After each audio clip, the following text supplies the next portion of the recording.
The guy that I play is a guy named Paxton, who started last year with a group of Southern good old boys. I play the local funeral home owner, and all of us have some rather underhanded and nefarious dealings. And initially, we tried to get a little help out of Mr. Boyd Crowder to do some rather unsavory things that he preferred to do his own way. I don't know where that came from. That's right. So I had to do some things to get him back that weren't very nice, and we left last season in a rather horrible pickle for him by having his girlfriend taken away to prison. This season, we pick up right where we left off, and let's just say it gets a little dark and nasty. Tell me about your wife on the show. Somebody's been spilling something. Well, I managed to acquire a new bride since I lost the old one. This one is very young, very hot, and from a foreign country, so I've put her to work already. Let's just say that.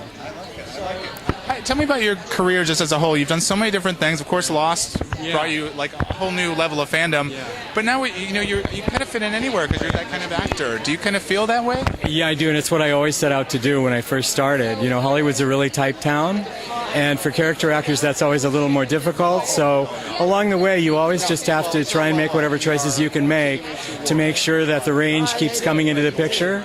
For example, when I did Lost, by the time I'd finished the show, I think there were a whole new generation of casting directors who went, that nice, wonderful man, you know, there's no way he can play a bad guy. So thank God along came Graham Yost, who had worked with me before, and said, yes, he can. And that opened up a whole other chapter for me again. So it's been great. I wouldn't have it any other way. Which is more fun to play, like a sweet, nice guy or a guy that's a little nasty?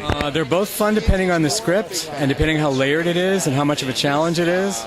And with a show like this that has both the darkness and the humor, you just can't get any better, you know. So much fun.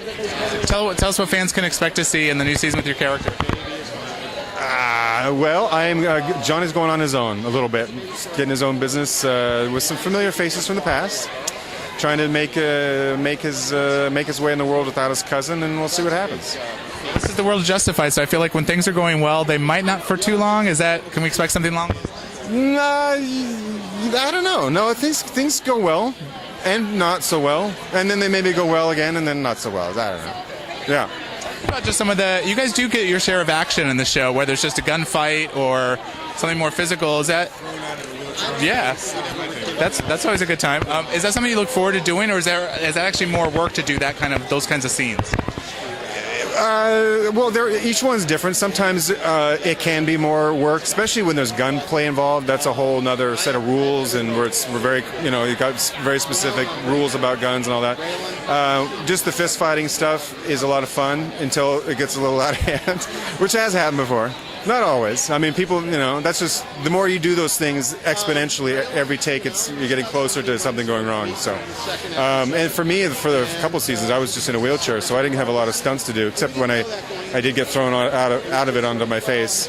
And that was Tim's idea. That wasn't even in the script. Tim said, hey, how about I throw Johnny out of the wheelchair and beat up the guy in the wheelchair? He thought that was great, and so that's what we did. Wow. Yeah. Is there a particular episode this season you're looking forward for fans to see? All of them. Something going on. Yeah, absolutely. Yeah, starting with about episode 4 or 5, where I am. Yeah, no, they're all good. They're always all good, always good. So yeah.